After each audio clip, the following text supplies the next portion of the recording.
Basically एक बात मैं बताना चाहता हूं, ये वैसे वर्ल्ड कप का मैच नहीं, चैंपियंस ट्रॉफी थी, ये कारमा था। कारमा क्या था कि जो गलतियां हिंदुस्तान ने की चैंपियंस ट्रॉफी में, वही पाकिस्तान ने दोहरा दी। कहां पे? इस मैच में। चैंपियंस ट्रॉफी में विराट कोहली ने टॉस जीता, पाकिस्तान को बैटिंग दी, अच्छे विकेट पे पाकिस्तान ने 340 लगा दिया। आज पाकिस्तान ने वही गलती की, टॉस जीता, अच्छी बैटिंग विकेट के ऊपर विराट कोहली को उन्होंने बैटिंग करा दी, और नोइंग द फैक्ट इनके पास बड़े बैट्समैन है और इनके बैट्समैन लंबे चौड़े रन करते हैं। अच्छा चले जी, ये हो गया। अब मुझे ये समझ नहीं आ रही कि इतना ब्रेनलेस कैप्टन कैसे हो सकता है बंदा। कोई इतनी सोच में नहीं आई सरफराज को कि हम चेस अच्छा नहीं करते, स्क्वायर ऑफ द विकेट जितना भी होता है सारा ड्राई होता है, होवरक्राफ्ट पड़ा होता है, विकेट गीला नहीं होता। और knowing the fact and strength कि आपकी स्ट्रेंथ बैटिंग नहीं बॉलिंग है। अब मैं किस तरह इनको आवाज बचाऊं कि आपने जब टॉस जीता, आधा मैच आप वहां जीत चुके थे, लेकिन आपने क्या किया? आपने कोशिश की कि हम ये मैच ना जीतें। So yet again brainless captaincy, brainless management, at the same time कोई थिंकिंग नहीं, वन डायमेंशनल प्लेयर सारे आगे बैटिंग करने आए हैं, वो मैं आगे बात करता हूं। लेकिन toss was very crucial, toss was very crucial to win it. और उस पे पाकिस्तान अगर 260 भी करता तो पाकिस्तान ये डिफेंड करने में कामयाब हो सकता था, क्योंकि रिक्वायर्ड रन रेट का प्रेशर होता है। लेकिन इनको समझाए कौन? समझ तो इनको आती नहीं है। और भाई पूरी हिस्ट्री उठा के आपने देख लिया, ऑस्ट्रेलिया का मैच आपने हारा चेसिंग पे, एक खुदा वास्ते का आपको वो होता है कि जी बारिश होगी है जी, और बारिश होगी कौन सी स्क्वायर में बारिश हुई है? स्क्वायर तो वैसे की वैसे ड्राई है। So I think it was just a brainless captaincy. और मैं चाहता था कि इसके अंदर थोड़ा सा मैं इमरान खान डाल दूं, लेकिन it's too late for him.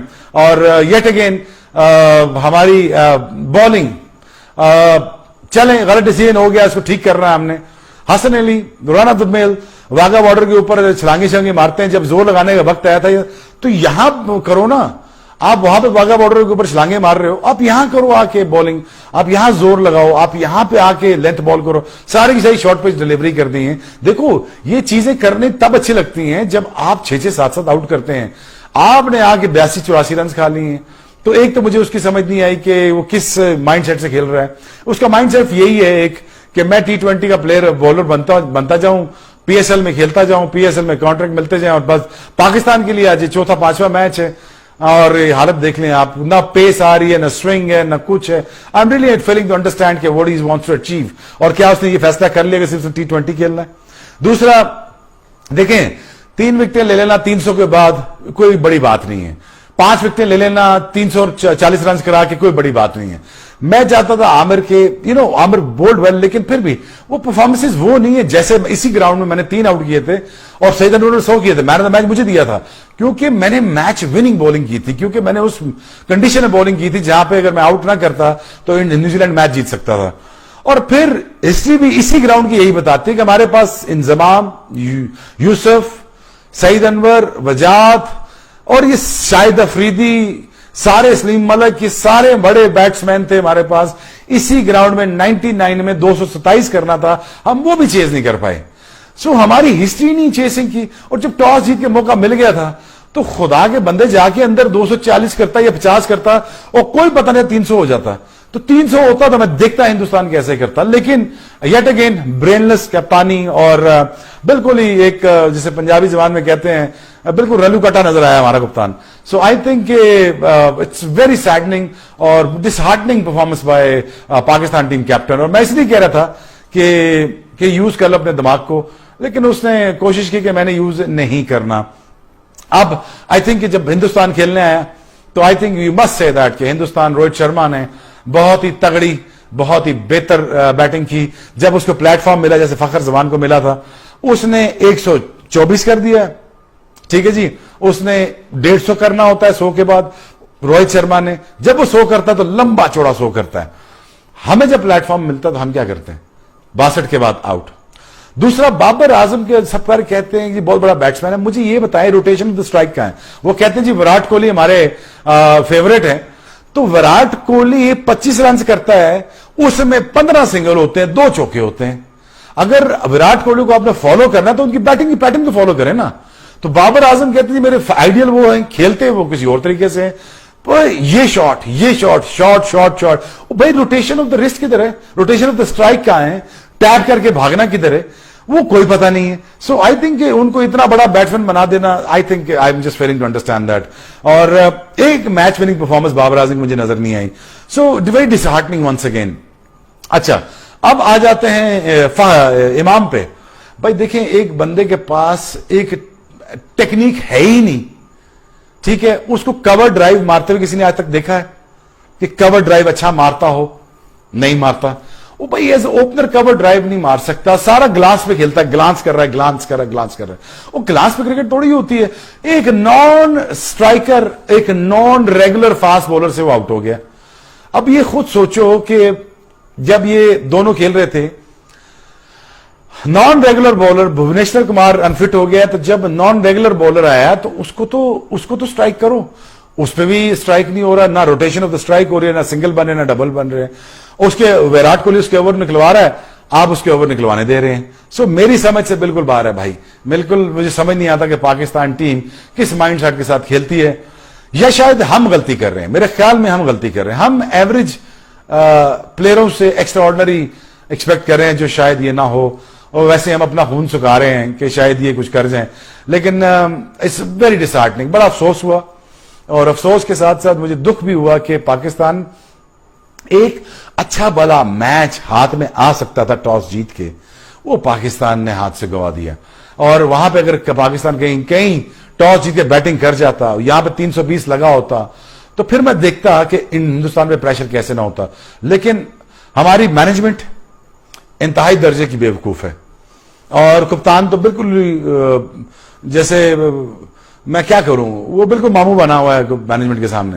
कुछ समझ ही नहीं आती उसको, ना उसको कप्तानी, ना उसको बॉलिंग चेंजेस का पता लग रहा है, ना उसको ये पता लग रहा है कि मैंने डिसीजन कैसे लेना है. वो मेरे ख्याल में जैसे 10वीं क्लास का बच्चा नहीं होता, 10वीं क्लास स्टूडेंट होता है, उसको बता देते जाके ये करके आ जाओ अंदर, वो करके आ जाता है. तो इस तरह तो उसने कभी नहीं जीतना था. तो वैसे इमरान खान ने इतने ट्वीट कर दिए. इमरान खान भाई को भी सोचना चाहिए, ट्वीट उनके लिए करें जिनमें कैपेसिटी हो, और capacity I didn't see it. So this is really shocking for me to see the way Pakistan played today, और very disheartening था. मुझे पूरा यकीन था कि winning the toss, electing to bat first, Pakistan was right there in the game. But Pakistan ने वो chance गवा दिया. वही 340-37 करवा दिया हिंदुस्तान को, और यही पाकिस्तान के स्कोर हो सकते थे.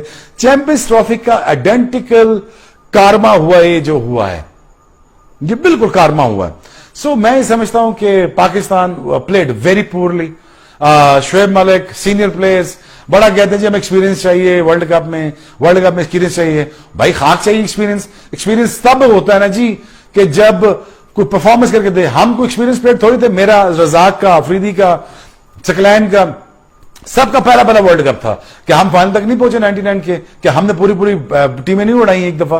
तो ये कहना बकवास होता है. But I think the management eight is fault right now, because I think कि मैनेजमेंट को भी नहीं पता.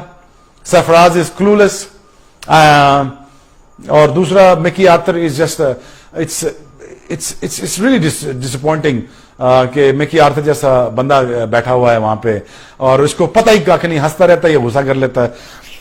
और bats team selection, yes again मैंने ये कहा था जब आप बैटिंग आपके पास काम में, जब आपने चेस करना है, जब आप सोच के आए थे कि टॉस जीतना हमें चेस करना है, तो भाई एक बैट्समैन डाल लो, एक बैट्समैन डालो, हारिसवेल डाल लो. नहीं डालना भाई, हारिसवेल भी नहीं डालना भाई, फिर ये भी नहीं डालना, वो बैट्समैन भी नहीं डालने, चेस भी करना है, 5 बैट्समैनों के अंदर जाना है, चेस भी करना है. वो भाई को अक्ल है कि नहीं है? मेरी जिस समझ से बाहर है चीजें कि इस तरह तो क्लब लेवल क्रिकेटर भी नहीं खेलते यार.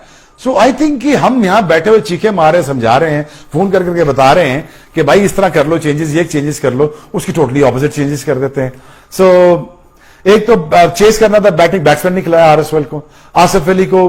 अमाद वसीम की बनता ही नहीं है यहां पे, अमाद वसीम का बनता ही नहीं था यहां पे. 2 स्पिनर हिंदुस्तान है भाई, रोहित शर्मा खेल रहा है, वो स्पिनर को बेस्ट खेलता है, लेकिन वो क्या करते हैं जी कि वो 2 स्पिनर खिला दिए. Again brainless captaincy.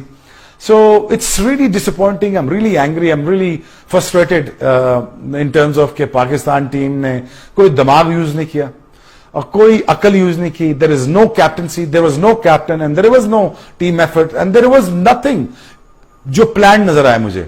So was this disappointing? I think hats off to Hindustan भाई. Hindustan, you played well and you deserve all the credit. और बिकॉज हमें शाबाश देनी चाहिए आपको, क्योंकि आप जीते और आपको बहुत बहुत मुबारक हो। You are the best team and you won that day. और पूरे हिंदुस्तानियों को मुबारकबाद हो। We played a very bad cricket as Pakistanis. वो डिड, आई एम सॉरी, मैं ये इसलिए नहीं कह रहा कि हम जब 99 में खेले थे हम तब भी बुरा खेले थे, लेकिन हम इतना बुरा नहीं खेले थे कि कोई कैप्टनसी नजर ही ना आए। तो हमारी बैटिंग कोलैप्स की। और बाय द वे याद रखिए, हिंदुस्तान हमेशा अपनी बैटिंग से नहीं बॉलिंग से जीतता है, क्योंकि पाकिस्तान के खिलाफ जब भी पाकिस्तान ने कोलैप्स किया, पाकिस्तान की बैटिंग कोलैप्स हुई है। और पाकिस्तान की जो बैटिंग कोलैप्स करने में जो सबसे मेन वजह होती है, जो हिंदुस्तान होता है, हिंदुस्तान की बॉलिंग होती है। सो ये परसेप्शन गलत है जी, आपकी बैटिंग जिताती है, आपकी बॉलिंग जिताती है आपको। आज भी देख लें, आपकी बॉलिंग जिता रही है। सो मैं ये समझता हूं कि बहुत डिसहार्टनिंग, बहुत गुस्सा आया, और but at the same time Pakistan ने अपने लिए बहुत बड़ी मुश्किल खड़ी कर दी है। और यहां से turning back against the New Zealand, मैं फिर भी होपफुल हूं, ऑप्टिमिस्टिक हूं, शायद वो वापस आ जाएं, लेकिन यहां से अब कुछ बनते हुए नजर नहीं आ रहा। But it's really disappointing loss, but hats off to India, well done, you guys have done it, you deserve all the credit and you deserve all the victories, and बहुत बहुत मुबारक हो आपको, बहुत शुक्रिया आपका, थैंक यू वेरी मच।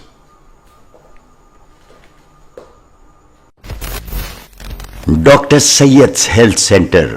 क्या आप किसी भी बीमारी से परेशान हैं तो अब फिक्र मत करिए, क्योंकि डॉक्टर सैयद जो बेहतरीन एलोपैथी प्रैक्टिस और खानदानी हर्बल ट्रीटमेंट से तमाम अमराज जैसे शुगर, पाइल्स यानी बवासीर, आर्थराइटिस यानी जोड़ों का दर्द, sex problems, leucorrhoea, liver disorders, jaundice, kidney stone, kidney fail, hair fall या कोई भी जनरल अमराज का कंप्लीट क्योर ट्रीटमेंट कर रहे हैं, तो फौरी डॉक्टर सैयद से रब्त पैदा करें और कम से कम अखराजात में इलाज का फायदा उठाएं।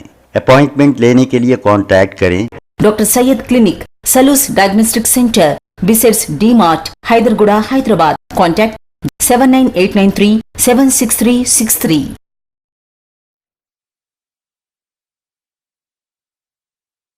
अगर आपने हमारे चैनल को अभी तक सब्सक्राइब नहीं किया है तो यहाँ पर रेड कलर का सब्सक्राइब बटन दिख रहा है, उसे क्लिक करें और हमारे चैनल को सब्सक्राइब कीजिए और साथ ही साथ बेल आइकन को भी क्लिक कीजिए, जिससे आपको ताज़ा अपडेट मिलती रहे।